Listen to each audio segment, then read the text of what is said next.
Hello everyone. आज का हमारा टॉपिक है प्रिज्म। आज हम लोग बात करते हैं कि प्रिज्म क्या होता है। प्रिज्म एक समान पारदर्शी माध्यम होता है जो दो पृष्ठों से घिर कर बना होता है।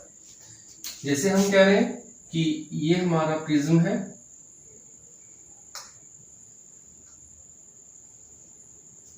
अगर हम बात करें ABC तो ये दो पृष्ठों से घिर कर बना हुआ है।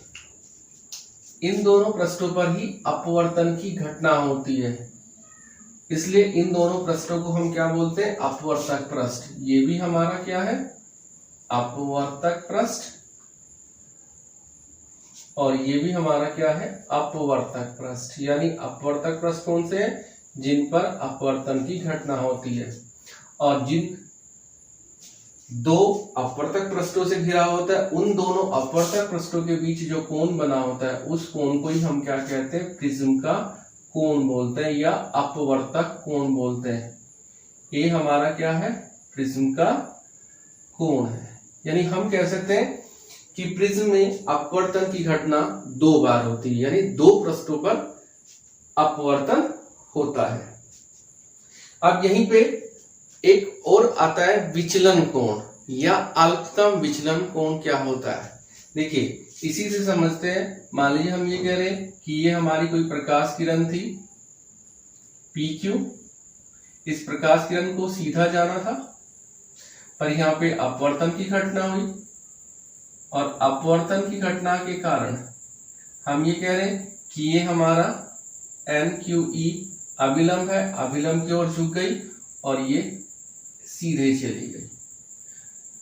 यहां आते ही देखिए, अगर हम यहाँ पे गए, यहाँ पे वायु है, यहाँ पे ग्लास है, और यहाँ पे फिर से क्या आ गई? एयर, वायु है।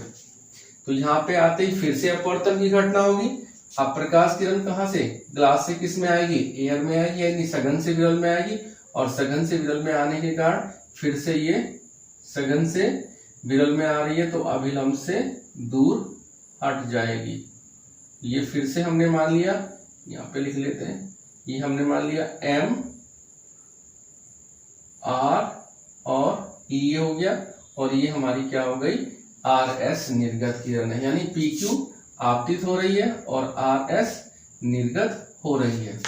अगर हम क्या करें, ये जो हमारी RS है इस किरण को पीछे की ओर बढ़ा दें, और जो हमारी PQ थी उसको आगे की ओर बढ़ाया, तो उन दोनों किरणों के बीच में जो कोण बनता है, जैसे हम यहाँ पे लिखा है नाम डेल्टा, वो कोण ही हमारा क्या कहलाता है? प्रिज्म के लिए विचलन कोण कहलाता है। अब यदि हम आपतन कोण और विचलन कोण के बीच में ग्राफ खींचे तो उस ग्राफ की बात कर लेते हैं। वो ग्राफ कैसा आता है? देखिए,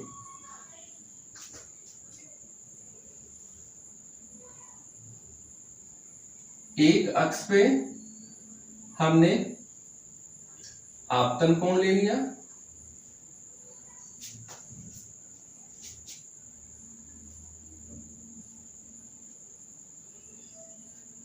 आपतन कोण जो कि हमारा I से प्रदर्शित है, और एक अक्ष पे हमने क्या ले लिया?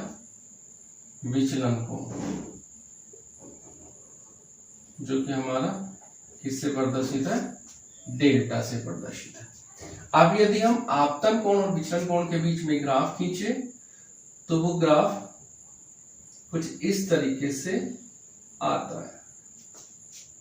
इस ग्राफ से हमें क्या पता लग रहा है कि जैसे जैसे हम प्रिज्म के लिए आपतन कोण का मान बढ़ाए तो जो हमारा विचलन कोण है उसका मान घटता जाता है, और एक विशेष आपतन कोण पर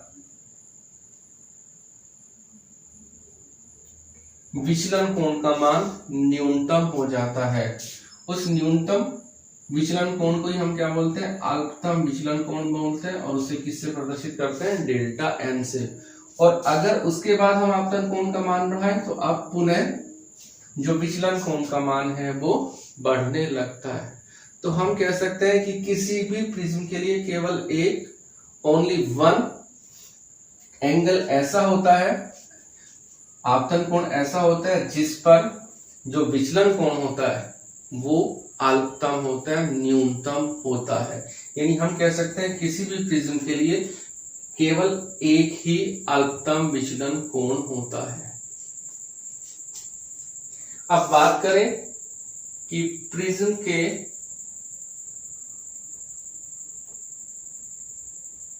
अल्पतम विचलन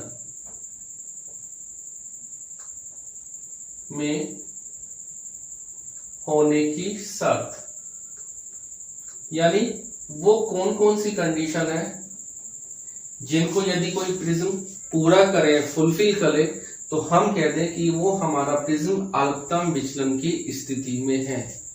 तो देखिए 3 शर्तें होती हैं। पहली शर्त क्या है, ऐसे लिख देंगे हम लोग कि अल्पतम विचलन की स्थिति में क्या होता है? अल्पतम विचलन की स्थिति में फर्स्ट आपतन कोण। आपतन कोण कौन सा है? जैसे हम ये कह रहे हैं कि ये अभिलंब के साथ जो आपतित किरण कोण बना रही है, और ये हमारा क्या है? I dash. आपतन कोण आई व निर्गमन कोण आई डैश बराबर होते हैं।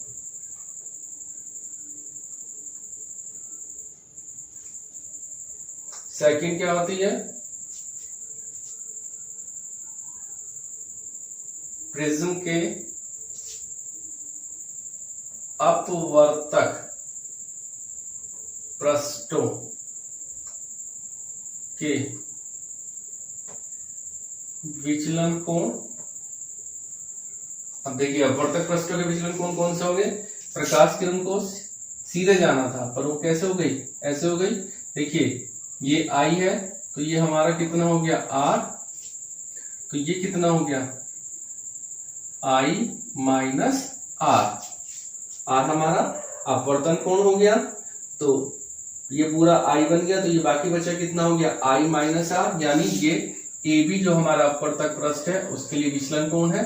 तो प्रिज्म के अपवर्तक पृष्ठों के विचलन कोण यानी इसके लिए तो कितना हो गया? आई माइनस आर व I dash minus R dash आपस में बराबर होते हैं। और तीसरी क्या कंडीशन होती है? प्रिज्म के अंदर से जाने वाली अपवर्तित किरण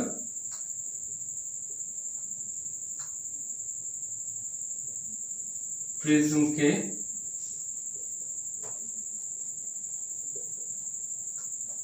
आधार के समांतर जाती है। यानी प्रिज्म के अंदर से जो अपवर्तित किरण जाएगी वो प्रिज्म के आधार के समांतर होगी, अगर प्रिज्म अल्पतम विचलन की स्थिति में है। तो हम कह रहे हैं कि अगर कोई भी प्रिज्म अल्पतम विचलन की स्थिति में है तो उस स्थिति में उसको इन तीनों शर्तों को पूरा करना होगा। यदि वो इन तीनों शर्तों को पूरा करता है तो हम कह देंगे कि प्रिज्म हमारा अल्पतम विचलन की स्थिति में होगा।